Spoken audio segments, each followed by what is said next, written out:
इस पर हम बात करेंगे। हमारे साथ पाकिस्तान पीपल्स पार्टी के सीनियर रहनुमा सईद गनी साहब मौजूद हैं, जो कि इंफॉर्मेशन मिनिस्टर भी हैं सिंध के। अस्सलाम वालेकुम सर। वालेकुम सलाम। सर, ये अपोजिशन ने अपने साथ बड़ी एक पावर मिला ली MQM की। अब मिला तो ली है हुकूमत, लेकिन मानने को तैयार नहीं है कि उनको किसी किस्म की कोई शिकस्त होगी। वो कहते हैं देखिएगा अभी तो वोटिंग नहीं हुई है, क्या पता मैच ही ड्रॉ हो जाए, क्या पता मोशन विड्रॉ हो जाए, क्या पता MQM ही वापस पलटी मार ले। देखिए, वो जो कह रहे हैं उनको यही कहना चाहिए, लेकिन फ़ैसला तो मेरा ख्याल है कि आपको करना चाहिए, लोगों को करना चाहिए कि अगर 172 मेंबर्स किसी भी तरह वो दिखा सकते हैं तो फिर तो बात उनकी ठीक है, कुछ हो सकता है सही। लेकिन अगर उनके अपने वो मेंबर्स जो ओपनली PTI के अगेंस्ट चले गए हैं, जो खुल के कह रहे हैं कि ठीक है अगर हमारी सीट जाती है तो सीट चली जाए, डिस्क्वालीफाई होते हैं डिस्क्वालीफाई हो जाए, लेकिन हमने PTI के साथ खड़ी नहीं होना। सही है। उनको छोड़ भी दें तब भी 172 से ज़्यादा नंबर अपोजिशन के पास हैं। अब उसके बाद भी अगर कोई कहे जी कप्तान आखिरी बॉल तक खेलेगा, अगर आखिरी बॉल में 50 रन चाहिए तो खेलता रहे भाई। हाँ, वो तो बनना ही नहीं, वो तो स्कोर नहीं है नहीं ना, तो खेलता रहे, उसको तो कोई जिद नहीं कर सकते आप। तो जो ड्रॉ की बात करते हैं, ऐसा भी पॉसिबल है कि आप लोगों के ही लोग एंड टाइम पे वोटिंग के दिन 10-12 गायब हो जाएं, बीमार हो जाएं और कोविड हो जाए और वगैरह वगैरह। अभी तक पिछले 1-1.25 महीने में जब से ये सारी इवेंट्स डेवलप होना शुरू हुए हैं, मुझे कोई एक बात बताइए जो हुकूमत ने कही वो सही हुई हो और जो अपोजिशन ने कही वो गलत हुई हो। हुकूमत के तो दावे नंबर्स के थे जो PMLQ वाली बात है। मैं 15-20 दिन पहले से मैं जो 15-20 दिन पहले से कह रहा था कि MQM के साथ 100% हो जाएगा फायदा। मैं अभी नहीं कह रहा हूँ, ये तो बहुत पहले से मैं कह रहा था हो जाएगा। हो गया। मैंने कहा था इनके सारे इत्तेहादी छोड़ेंगे। अब वो क्यों ली कि अगर अपने नसीब में पंजाब की चीफ मिनिस्टरशिप नहीं है तो उसमें हमारा कोई कसूर नहीं है ना, उनके नसीब में नहीं थी बेसिकली। वो भी आ गए थे, चले गए, कोई फर्क नहीं पड़ता। सही। मैंने ये कहा कि PTI के मेंबर्स की तादाद जब मुझे कहा गया कि ये 13-14, मैं कहा नहीं इससे बहुत ज़्यादा है, और मैं कह रहा हूँ कि जी 200 से ज़्यादा हो जाएंगे, सब वाले लोग कह रहे हैं, और वो 200 को क्रॉस करने जा रहे हैं हम। मैं आज भी आपको कह रहा हूँ कि अब भी बहुत सारे नाम ऐसे हैं जो ज़ाहिर हो जाएंगे और अगले 2-3 दिन में। अब उसके बाद भी अगर PTI के चंद लोग ये कह रहे हैं जी मैं ना मानूं तो मेरे पास कोई इलाज नहीं, ठीक है ना माने जी, सही है, कर लें 3-4 करके। अच्छा, दो चीज़ें हैं जिस पर मैं बात करना चाह रहा था। एक तो ये कि आप लोगों ने MQM को किस तरीके से अपनी तरफ राग़िब किया, क्योंकि अभी कुछ दिन पहले तक तो डंडे बरसा रहे थे आप लोग उन पर, और उस पर बहुत सारे लोग एतराज़ भी कर रहे हैं। अभी हमने कल वो वीडियो भी देखी कुंवर जमील साहब की कि वो जा रहे हैं एयरपोर्ट पर और लोग भी उनसे कह रहे हैं कि और हैरेसमेंट है, this is the PTI mindset. ये तो PTI वाले थे या नहीं थे वो मुझे नहीं पता, लेकिन मतलब मिसाल के तौर पर मैं अगर होता है कि MQM का वर्कर, पाकिस्तानी आवाम की आवाज़ ही कह सकते हैं, कुछ लोगों की हो सकती है, कुछ लोगों की होती है। ये तो मैं भी करवा सकता हूँ किसी के खिलाफ ना। हाँ, करवा भी सकते हैं और हो भी सकता है, पब्लिक रिएक्शन एक्चुअल भी हो सकता है कि MQM वालों को पब्लिक रिएक्शन नहीं कहते, अगर मैं वो गलाजत है माशरे में जो PTI ने भरी है। लेकिन मिसाल के तौर पर मैं MQM का अगर वोटर हूं और मैं ये देख रहा हूं कि यार कल तक तो आप इस शख्स से लड़ रहे थे, इसी शख्स ने शहरी और देही सिंध का फर्क रवा रखा हुआ है, इसी पार्टी ने जो है वो आप लोग हमेशा इल्जाम लगाते हैं कि कुछ नहीं दिया, और आज आप इसके साथ बैठ गए तो मुझे आपके पास है ना तरीका, आप अगली दफा MQM को वोट ना दें। बिल्कुल, तो गुस्से का इजहार नहीं है कि आप गालियां दें और धमकियां दें उसको, बिल्कुल सही है, गुस्से का इजहार सवाल तो पूछ सकते हैं, लेकिन आवाम सवाल तो पूछेगी, नुमाइंदे हैं उनको वोट जाते हैं, फिर तो धरना देना भी गलत हो गया। अगली दफा वोटर का राइट है, मुझे उसने वोट दिया, कुछ उम्मीदें रख के दिया होगा, ठीक है। अगर वो ये समझता है कि जी मैं उनकी उम्मीदों पे पूरा नहीं उतर रहा, जो तवक्कुआत थी वो पूरी नहीं हो रही, वो मुझे वोट ना दे, उसका राइट ही है, और मैं उस पर गिला नहीं कर सकता हूँ। इलेक्शन में मैं जाऊंगा, मुझे कहेगा तुमने ये वादा किया था, तुमने कहा था कि मैं पीपल्स पार्टी के साथ खड़ा रहूंगा, तुम छोड़ के किसी और पार्टी में चले गए, वोट नहीं दे रहा हूँ। लेकिन उसको ये राइट बिल्कुल नहीं है कि सड़क पर खड़े करके मुझे गालियां दे, मुझे धमकियां दे, मुझे थ्रेट करे। तो फिर पॉलिटिकल पार्टीज को ये राइट क्यों है कि वो सड़क पे निकले, वो भी अगले इलेक्शन का इंतजार कर लें?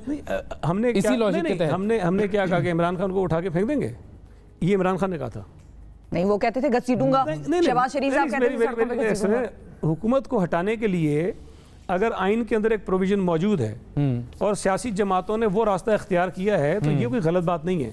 अगर बिलावल भुट्टो जरदारी साहब जब कराची से निकले, इस्लामाबाद पहुंचे और वो कहते हैं नहीं मैं तो यहाँ बैठ जाऊंगा नहीं जब तक इमरान खान निकलेगा नहीं, वो शायद बात मुनासिब नहीं होती। इसलिए कि हमने जब इमरान खान ने धरना दिया, हमने उस वक्त भी कहा कि हालांकि नवाज शरीफ के साथ हमारी हुकूमत में नहीं थे, हम ऑपोजिशन में थे, हमने कहा जी ये तरीक़ेकार गलत है कि आप जो हैं इस तरह मजमा लगा के कहेंगे जी किसी को हम निकालेंगे। आप प्रोटेस्ट करें, आप प्रेशर डेवलप करें, लेकिन निकालने का रास्ता वही होना चाहिए जो कानून और आइन के अंदर मौजूद है। तो आज हमने अडॉप्ट किया, उसमें गलत। लेकिन एक और सवाल भी होता है, जब हम PTI के लोग आते हैं उनसे हम पूछते हैं कि आप जिसको डाकू कहते थे और कहते थे मैं उसको चपरासी भी ना रखूं तो उनको आपने इंटीरियर मिनिस्टर और ये बना दिया, आपके अपने वर्ड्स हैं, तो आप लोगों से भी हम ये पूछते हैं, जरदारी साहब 11 साल जेल में रहे, नून लीग की हुकूमत ने डाला और वो भी केस पता नहीं क्या हुआ उसका, आप लोग उनके साथ कैसे बैठ गए?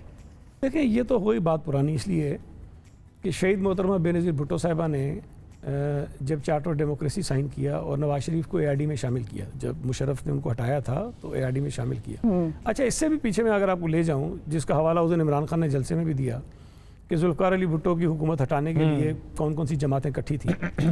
वो पीएनए की मूवमेंट थी जिसके अंदर पीपल्स पार्टी को छोड़ के बाकी सारी जमातें शामिल थी और पीपल्स पार्टी के खिलाफ उन्होंने कैंपेन की। भुट्टो साहब की हुकूमत गई, बाद में वो शहीद हो गए, सब हो जा। लेकिन जब जनरल ज़िया-उल-हक का माशाल्लाह बढ़ने लगा, उसने इलेक्शंस नहीं कराए, तो फिर एमआईडी बनी। एमआईडी में कौन सी जमातें थी?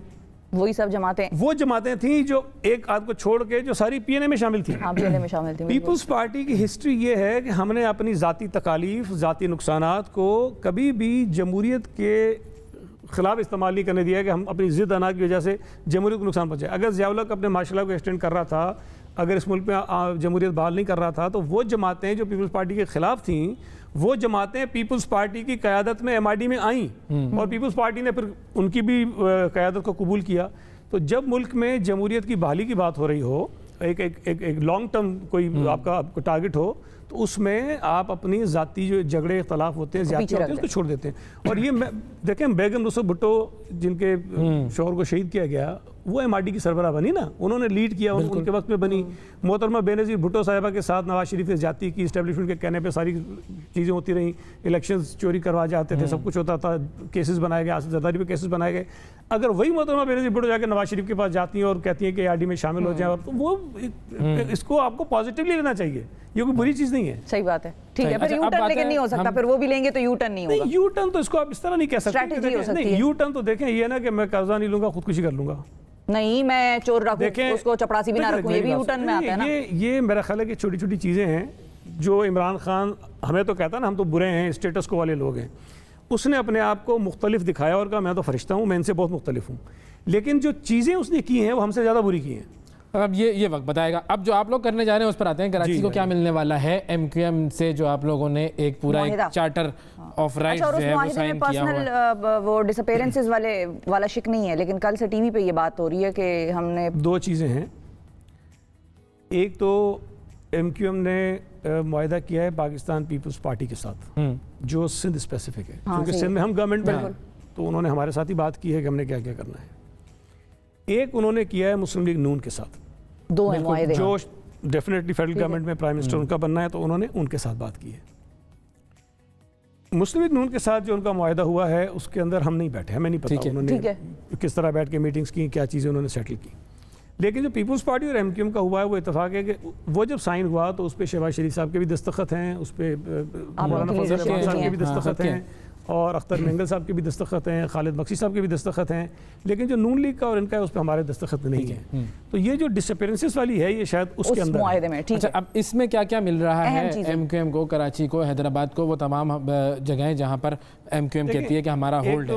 मिसाल के तौर पर कराची से अगर हम बात करें, कराची का एडमिनिस्ट्रेटर ये मुआहदे में नहीं है वैसे। हाँ, मतलब मैं पूछ रहा हूँ कि है या नहीं। मैं आपसे बस कर देता हूँ। देखिए, इस मुआहदे के अंदर जो चीज़ें आप देखेंगे ना, वो कोई पर्सन स्पेसिफिक नहीं है कि जी किसी एक आदमी को ये ओहदा देने के लिए, करने के लिए। पर्सन स्पेसिफिक नहीं, पार्टी स्पेसिफिक। कराची का एडमिनिस्ट्रेटर क्या एमक्यूएम का होगा या पीपल्स पार्टी का होगा? मैं आपको बताऊँ, ये भी चलता रहा ना कि एमक्यूएम ने वजारतें मांगी हैं, और मैं बार बार कहता रहा ना उन्होंने मांगी है ना हमने ऑफर की। ठीक है, ओके।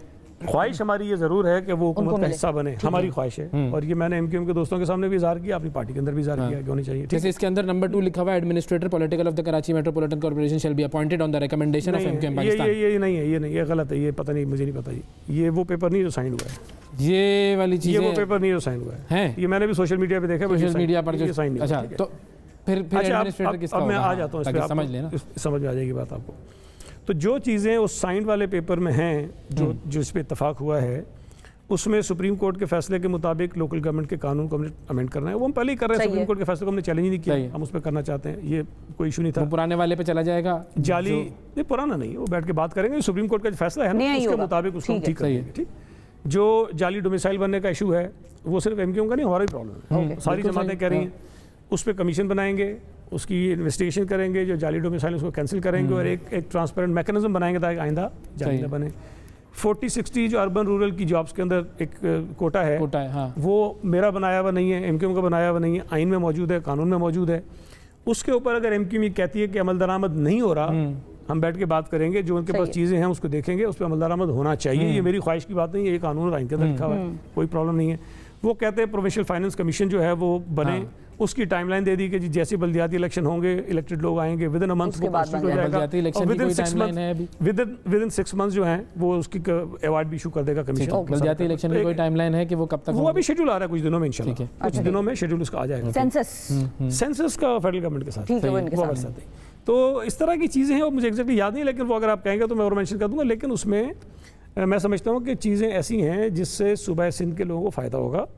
और अगर एमक्यूएम के कुछ खर्चात हैं, और जो दूसरी बात आप कर रहे थे वो सारी बातें एडमिनिस्ट्रेटर, वो उसमें अंदर नहीं है, वो इसमें नहीं है। अब उसमें क्या है, कराची के जो मसाइल वाले आते हैं वो मैं उसका तरफ से देखें, हमारी ये ख्वाहिश है कि एमक्यूएम हुकूमत का हिस्सा बने, इसलिए कि जब वो हुकूमत में आएंगे तो उनकी रिस्पॉन्सिबिलिटीज़ भी होंगी, और वो हुकूमत के हर डिसीजन का वो हिस्सा होंगे। कैबिनेट के अंदर वो बैठे होंगे, कैबिनेट जो फैसला, तो फिर रोना शुरू कर देते हैं ना हमेशा, तो ऐसे नहीं, वो वसीम अख्तर का नहीं है, इख्तियारात नहीं है, मेरी बात जरा समझने की कोशिश करें। इख्तियार मिलता नहीं है। फिर अगर एमक्यूएम गवर्नमेंट का पार्ट नहीं है, सूबाई हुकूमत का पार्ट नहीं है, तो जो कैबिनेट के डिसीजंस होंगे उसमें उनका कोई रोल नहीं होगा। ठीक है, वो वैसे बातचीत हो सकती है, लेकिन कैबिनेट का पार्ट नहीं होंगे। अगर वो बैठे हुए होंगे तो कैबिनेट जो फैसला करेगी उसके अंदर उनका एक व्यू आएगा, और हो सकता है कि उनकी बात ठीक हो, मान भी ली जाएगी। जब कोalition पार्टनर बनते हैं तो बहुत सारे डिसीजंस होते हैं जिसमें हम मशावरत करते हैं, आपको करनी पड़ेगी। एमक्यूएम को दीगर जमातों का शिकवा है क्या पीटीआई के साथ कि भाई हम आपके साथ हुकूमत में थे, लेकिन आपने हमें बहुत सारी चीज़ों में नहीं पूछा, बात नहीं की। तो वो जैसे अभी वो इनके हवाले से कह रहे हैं, पीटीआई वाले के हवाले से, कि हमें तो कुछ नहीं मिला। तो हम ये कह रहे हैं, जैसे पहले आप लोगों के बारे में कहा था, हम ये कह रहे हैं कि जब हमारे साथ गवर्नमेंट का हिस्सा होंगे तो फिर बहुत सारी चीज़ें हम आपकी मशावरत के साथ करेंगे। उसमें फिर बहुत सारी चीज़ें ऐसी भी हैं जो मुआहदे के अंदर नहीं है, जो हो जाएंगी शायद, और बहुत सारी चीज़ें ऐसी भी हैं जो मुआहदे से हट भी सकती हैं, keeping in view the history. वो तो अगर इत्तेफाक हो ना आपस में, लेकिन नीयत मतलब मुआहदे तो उनके आप लोगों के साथ पहले भी बड़े हुए हैं। मुझे कल एमक्यूएम के एक चीज़ मैं आपको बताऊं, बड़े अच्छे पुराने कारकुन ने कहा कि भाई कर तो दिया है हमने मुआहदा, लेकिन जो बात पहले एक दफ़ा हुई थी कि जी मुआहदे कोई कुरान और हदीस थोड़ी होते हैं, तो बस कर दिया है हमने, तो अपना फ़ायदा लिया। एक मैं आपसे गुजारिश करूँ, एक अच्छा काम अगर आप करते हैं और वो नाकाम हो जाता है, उस अच्छे काम को दोबारा करना चाहिए। सही है। फिर नाकाम हो जाता है दोबारा करना चाहिए, फिर नाकाम हो जाता है 100 दफ़ा करना चाहिए, इसलिए का काम अच्छा है। ठीक है ना, आप सीखते हैं जो फेलियर्स होते हैं उससे। तो इसमें कोई हर्ज नहीं है। अगर पहले हमने 3-4 मरतबा नाकाम हुए हैं तो ये भी कोई तय नहीं अगली दफ़ा फिर नाकाम होंगे। हो सकता है कि हम पिछले रिकॉर्ड से कुछ बेहतरी कर जाएं चीज़ों को। बिल्कुल। और मेरा ये ख्याल है कि इसमें अंदर जो चीज़ें हैं उस पर इख्तलाफ पीपल्स पार्टी में नहीं था कोई, कि जी जो चीज़ें कह रहे हैं रीजनेबल हैं और हमें भी करनी चाहिए, एज ए गवर्नमेंट हमारी रिस्पॉन्सिबिलिटी भी हम करें और वो हम करेंगे। अब कहते हैं अगर ये नौकरियां strictly in accordance with law नहीं चाहिए, भाई मैं कह रहा हूँ उसूलन तो कोटा सिस्टम ही नहीं होना चाहिए, लेकिन बस वो है तो है, उसके हवाले से कोई बात नहीं है, अलग डिबेट है। लेकिन जो बुनियादी चीज़ है जो इसमें मेंशन नहीं है, जो पहली मीटिंग हुई थी ना हमारी एमक्यूएम के साथ ज़रदारिया, उसमें बिलावल साहब ने और आसिफ साहब ने जो बात का आगाज़ किया, उन्होंने इससे किया है कि एमक्यूएम नो कॉन्फिडेंस में हमारे साथ आती है या नहीं आती, एमक्यूएम सूबाई हुकूमत का हिस्सा बनती है या नहीं बनती है। हमारी ये ख्वाहिश है कि एमक्यूएम के साथ पीपल्स पार्टी की एक लॉन्ग टर्म वर्किंग रिलेशनशिप होनी चाहिए, ताकि हमारी लड़ाई की वजह से हमारे सूबे को और मुल्क को जो नुकसान होता है वो ना हो। डिफरेंस ऑफ ओपिनियन हो सकता है, हमारी अपनी पॉलिटिक्स अलग हो सकती है, हम इलेक्शन अपने से लड़ सकते हैं, वो सब अपनी जगह है, लेकिन ये जो दोनों एक्सट्रीम पे चले जाते हैं ना एक तरफ, वो नहीं होना चाहिए। तो उस पर एग्रीमेंट को मैं समझता हूँ ये सबसे इंपॉर्टेंट चीज़ है।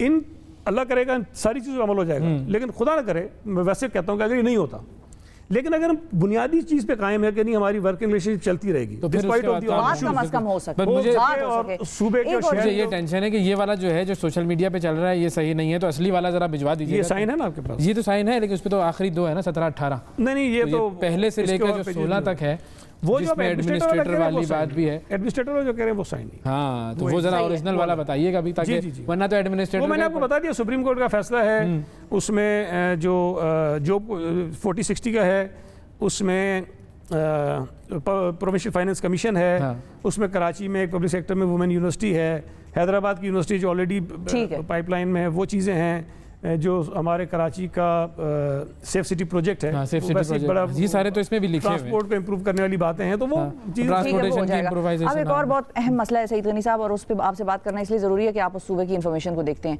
सुप्रीम कोर्ट के या अदालतों के मुख्तलिफ फैसले हैं जहाँ पर वो कहते हैं कि ऐसे केसेस जिसमें कि मुद्दई जो है दूसरी तरफ का हो और वो घबरा जाए और डर जाए और उसका किसी को कत्ल किया गया हो या रेप का ऐसा कोई केस हो, तो उसमें स्टेट जो है वो मुद्दई बन जाती है। क्या आप लोग नाज़िम जोखियों के केस में अब मुद्दई बनेंगे? उसकी बेगम ने तो ये कहा कल से उसकी देखिए, वीडियो मैं चल तो रही नहीं है कर कि रही। मैं मैं नहीं आपको कर एक सकती, कसम- मुझे अब वो सपोर्ट आपके नहीं जो है। एमपी हैं वो भी आ ही गए हैं, आज मैं कराची पहुंच गए हैं वो मैं भी आपसे वैसे। गुजारिश करूँ, देखिए जब ये वाक़या हुआ था जिस वक्त नाजिम जोखियो का जो भाई है अफजल, वो भी पीपल्स पार्टी के टिकट पर काउंसलर था, ठीक, और वो ख़ुद भी जाम अब्दुल करीम की फैमिली के बड़ा क्लोज थे। जब ये इंसिडेंट हुआ तो ये इंसिडेंट एक इंडिविजुअल फ़र्द का एक्ट हो सकता है, ना पीपल्स पार्टी ने, Obviously, ना सिंध हुकूमत ने कहा था कि जाके बिल्कुल आप ये बिल्कुल काम करें। हाँ, बिल्कुल बिल्कुल। जब ये सारा वाक़या हुआ, पूरी की पूरी पीपल्स पार्टी और सिंध हुकूमत जो है वो नाजिम जोखियो की फैमिली के साथ खड़ी थी। मैं कई दफ़ा उनके पास गया, मेरा फ़ोन पे उनसे मुस्तकिल रब्ता रहा और उनकी सेटिस्फेक्शन के मुताबिक हम हर चीज़ करते रहे। तो और फिर अब बार क्या बार हुआ? मेरे सुने, हम उनसे कहते रहे, अगर तो आज भी मैं आपसे कह रहा हूँ, आज भी अगर वो ये कहें कि जी पीपल्स पार्टी का कोई मिनिस्टर, पीपल्स पार्टी का कोई ओहदेदार या सिंध हुकूमत की तरफ से कोई आदमी आया और उसने हम पे दबाव डाला हो कि जी तुम Influence सुलह किया कर लो, तुम इनको माफ़ कर लो, तुम केस में डाल दो, तो हम उसके मुजरिम हैं। सही है, ठीक है ना, हम उसके मुजरिम ठीक है। लेकिन अगर एक वाक़या हुआ और एक मुद्दई है, एक मुलजिम है, वो आपस में कोई चीज़ करते हैं नहीं करते हैं, नहीं वो ना कर तो लिया उन्होंने, नहीं, खातून ने मुझे कर नहीं लिया, पता। लेकिन ये है कि अदालतों का फैसला राजीनामा हो नहीं सकता। मेरी सुने ना, अगर हमारा उसमें कोई रोल है तो हम उसके मुजरिम हैं। अब कानून के मुताबिक जो हुकूमत की जिम्मेदारी है हम आज भी पूरी करेंगे, हम आज भी बंधने पूरी को तैयार करेंगे, हैं हम आप आज भी पूरी करेंगे, लेकिन जो कानून के मुताबिक है। लेकिन राइट्स दोनों के होते हैं ना, जो मुद्दई होता है उसके साथ खड़ा होना चाहिए। ज़ाहिर है कि उनके घर का एक फ़र्द जो है वो कत्ल हुआ है तो उनके साथ हमदर्दी भी होती है, उनके साथ मदद भी करनी चाहिए, वो हमने की है। लेकिन अगर उसके बाद दोनों आपस में किसी अरेंजमेंट पे आ जाते हैं तो हुकूमत किसी पे ये तो दबाव नहीं डालेगी कि भाई तुम ये करो या तुम ये ना करो। हमने अगर उसके ऊपर ये दबाव नहीं डाला कि तुम करो, तो हम आज उस पर ये दबाव क्यों डालें कि तुम ये मत करो। तो ये फैमिली का ये अपना तो कर फैसला सकते हैं ना लेकिन कि ये एक कि ऐसा वो- शख्स जो कि आपकी सफ़ों में है और उसने गलत काम किया है, बाद में राजीनामा हो गया, तो उससे आप नहीं, अपने लेकिन आप को अगर या अपनी पार्टी को या अपने उसको लेकिन किसी से अगर अलग तो करते हैं। लेकिन अगर देखें, अगर उसके ऊपर साबित हो जाएगा तो शायद ये भी कर देंगे। तो अब तो साबित ना हुआ ना, अब तो अब होगा ही नहीं ना, राजीनामा हो अब तो ये गया। होगा कि चलो जी अब तो अदालत को ये देखिए, देखना मेरी क्या है। सुने ना ये फैसला करने का मुझे इख्तियार है ना आपको है, बिल्कुल कि सही आप है, ये अदालत कहें कि में होगा। जी, अदालत करेगी फैसला, ठीक। जब तक ये केस चला है, अदालत में गया है, जो मुद्दई फैमिली कहती रही हमने वो किया, किया है, ठीक ठीक है। हमने वो किया है, हम उनके साथ खड़े रहें। आज भी मैं चैलेंज करता हूं कि जाकर उनसे बात करें। अगर आपको ये कह जाएं कि जी पीपल्स पार्टी के किसी वजीर ने या पार्टी ने कोई ऐसा काम किया जिस पर हमें शिकायत है तो हम जिम्मेदार हैं उसके। सही है, नहीं ऐसी कोई बात उस तरह से सामने नहीं आई है, लेकिन ये है कि वो बस फैसले क्योंकि सुप्रीम कोर्ट के थे तो हमने सोचा हम आपसे पूछें कि अगर वो राजीनामा वापस ले लेती हैं और कहती नहीं हैं नहीं, कि अगर अदालत का फैसला है, उसके मुतालिक कोई चीज़ होती है तो हम तो अदालतों में तो नहीं जाके इंटरफेयर करेंगे और जाके दबाव नहीं डालेंगे कि भाई आप ये इस तरह से ना चीज़ करें ना करें। अगर पीपल्स पार्टी का सिटिंग एमपीए उस पर FIR करती है तो वो गिरफ्तार होता है, जेल में पड़ा है, तो इसको भी तो करें ना। हमने तो नहीं बचाया, हमने वो इसरार गंडापुर जो खुद कुछ धमाके में शहीद हो गया, जिन्होंने खुद अपने अमीन गंडापुर जो जी, है जी। उनका नाम दिया अली है, अमीन गंडापुर। 164 का उसके भाई का स्टेटमेंट है कि जिसने करवाया है, मुझे बताइए उसको गिरफ्तार किया क्या पीटीआई हुकूमत ने? उसको डाला जेल के अंदर उन्होंने। सही, जरूरत है बिल्कुल ठीक है, बहुत करें। शुक्रिया अदा इसलिए हम करेंगे कहते हैं कि अदालतों को ऐसे cases day to day basis पे हेयरिंग करनी चाहिए। और लोग कहते हैं कि हम जुडिशियल एक्टिविज्म के खिलाफ हैं, मैं तो हक में हूँ। अगर जहाँ पर एक चीज़ पे नोटिस होता है तो दूसरे पे भी लें, दूसरे पे भी लें, बराबर के ट्रीटमेंट होनी चाहिए। ये ना हो कि एक पार्टी को नोटिस करके आप उसको रगड़ दें और दूसरी पार्टी को ना करें। तो इसलिए आई सपोर्ट लेकिन हमारी एक्टिविज्म, अदालती तारीफ भी कोई इतनी माशाल्लाह माशाल्लाह कह सकते हैं, बिल्कुल बहुत सारी ज्यादतियाँ हुई हैं और मैं हाँ, समझता हूँ कि बहुत सारे गलत फैसलों को आप जैसे लोग टीवी पे बैठ के डिफेंड हमारी अगर अदालती, सहाफती, सियासी, अस्करी तारीख पर किताबें खुली जाएं, लिखी जाएं तो एक अलग चैप्टर वो कहते हैं ना, शायद खकान नवाज़ी साहब कहते हैं ट्रुथ कमिशन बनाएं, ट्रुथ वो उनकी ये शुक्रिया अदा डिमांड है। करेंगे सर, बहुत शुक्रिया Thank you जी, आपका, बहुत शुक्रिया। वक्त दिया आपने।